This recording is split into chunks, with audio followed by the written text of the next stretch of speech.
Today is November 13, 2020, and we are talking about what does President Trump intend to do after he leaves the White House. At this point, he has shown no indication that he will be leaving the White House. He has thrown about 6 Hail Mary passes in the courts over the past couple of weeks, and he needs to connect on all 6 of them to retain the White House. His chances of staying on as president beyond Inauguration Day, January 21st, 2021, are about 0% and plummeting.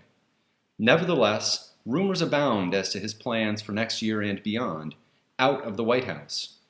Reports are that President Trump has told friends he wants to start a digital media company to clobber Fox News and undermine the conservative-friendly network. A lot is being made of this. It seems like Fox is being slammed by both sides and is, for the moment, in a no-win situation. From the right, people are upset for all sorts of reasons, not the least of which is that Fox called the state of Arizona for President-elect Biden on election night earlier than President Trump would ever have wanted and earlier than all of the other news outlets except I think the AP called it on election night as well. Now, it bears mentioning that there are voices on the left shouting that Fox is being too friendly to President Trump and his claims that he won the election. But back to Trump. Trump tweeted yesterday, "Fox News daytime ratings have completely collapsed. Weekend daytime even worse. Very sad to watch this happen, but they forgot what made them successful. What got them there? They forgot the golden goose."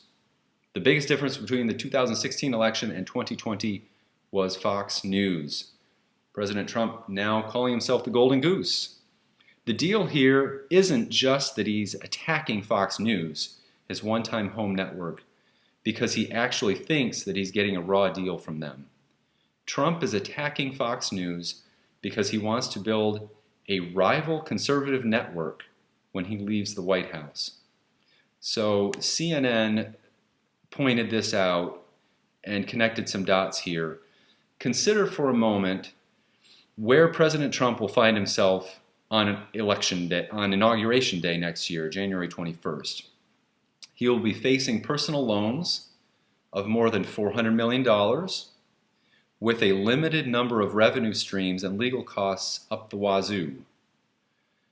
Starting a TV network, or maybe even better, a subscription-only digital network, looks like the best and maybe the only way to start making serious cash and quickly, which he badly needs to do. And doing so also has the added benefit of keeping him in front of the conservative base even as he mulls whether to run again.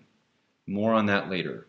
The point here is that Trump's criticism of Fox News has very little to do with how the network covers him and almost everything to do with his own bottom line. Again, I find it remarkable that CNN is rushing to Fox News' defense about President Trump. Axios has an interesting article today about what this might look like. Here's the plan. There's a source that talked to Axios, and there's been a lot of speculation about Trump starting a cable channel, but getting carried on cable systems would be expensive and time-consuming. Instead, Trump is considering a digital media channel that would stream online, which would be cheaper and quicker to start. Trump's digital offering would likely charge a monthly fee to MAGA fans. Many are Fox News viewers, and he'd aim to replace the network and the $5.99 a month Fox Nation streaming service, which has an 85% conversion rate from free trials to paid subscribers, as their top destination. Trump's database of email and cell phone contacts would be a huge head start. Politicians have terrific databases, and they know you very well. Political parties know you very well, and Trump would use that to his advantage as he's looking for his base, who would be his subscribers. Trump's lists are among the most valuable in politics, especially his extensive database of cell phone numbers for text messages. Axios is told Trump may use vote count rallies to undercut Fox. He's going to spend a lot of time slamming Fox. Trump has increasingly complained that Fox News interviews more Democrats than it used to. He has needled the network by promoting other conservative outlets, including One American News and Newsmax. Fox has changed a lot, Trump said during the most recent interview he has given anywhere with Fox and Friends on Election Day. Somebody said, "What's the biggest difference between this and 4 years ago?" And I say Fox. I'm not complaining, I'm just telling people, Trump added. It's one of the biggest differences this time around compared to last. The other piece of this is the fact that if President Trump owns his own network, it will keep him in front of his conservative base for the next 4 years and keep him relevant in politics so that, wait for it, he can run again for president in 2024. So he can make money in the next 4 years and then run for president again in 2024. Might we have another Grover Cleveland? History buffs know that Grover Cleveland is the only president to serve 2 non-consecutive terms and is known in history as our 22nd and 24th presidents, with Benjamin Harrison wedged in between the 2 Cleveland terms and William McKinley coming after. Cleveland was nominated by the Democrats 3 times in a row and won the first and third times. Might President Trump want to do the same thing?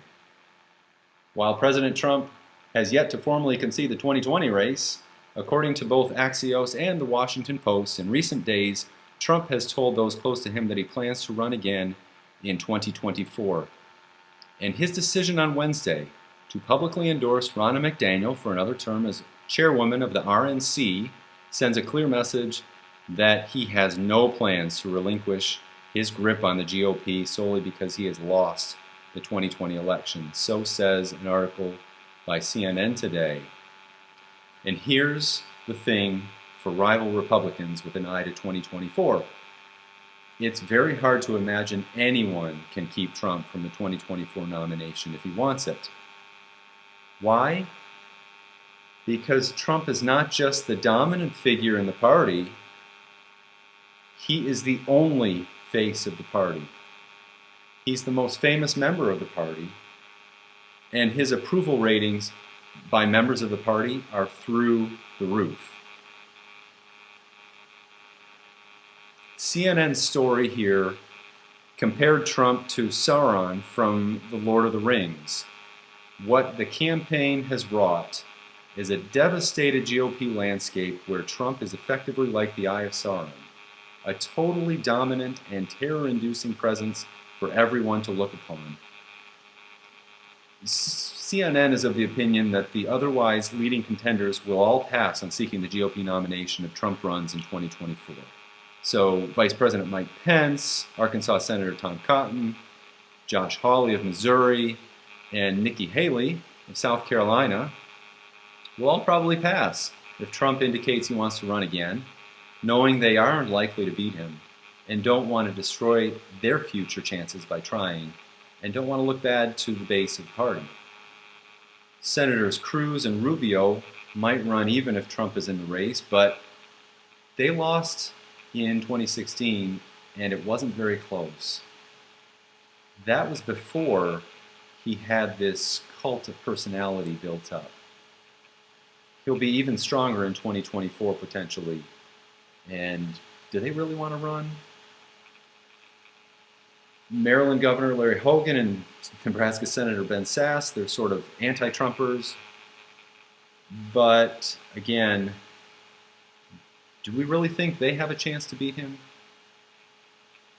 This may seem wildly speculative at this point, but based on the data right now, it makes sense that he would run again. Trump has transformed the base of the Republican Party over the last 5 years from a group of people generally connected by similar views on economic and social policy into what is best understood as a cult of personality revolving around him. People absolutely love this guy. Whatever Trump says, the base takes as truth. And we've also discovered that Trump is pretty good at figuring out what the base wants to hear. Kind of works both ways for him. Whoever he likes, they like. Whoever he attacks, they attack. Also, the numbers are startling. In Gallup's last pre-election poll, 94% of Republicans approved of how Trump was doing his job. And among conservative Republicans, it was 97%. 97% of conservative Republicans approve of Trump. In the meantime, this is all speculation. What we know is happening now is that a federal lawsuit is expected to be filed today, arguing that ballots in Pennsylvania were not inspected properly. Also, during interviews over the weekend, Rudy Giuliani said he expects lawsuits in other states, including Michigan, Wisconsin, Nevada, and possibly even Georgia. We have a recount, an automatic recount in Georgia that will happen pretty quickly. And if I'm not mistaken, if President Trump's within 0.5% in Wisconsin, he can request a recount. So a lot left to be sorted out in the 2020 election. But again, Hail Mary passes don't usually work, and 6 consecutive Hail Mary passes almost never work.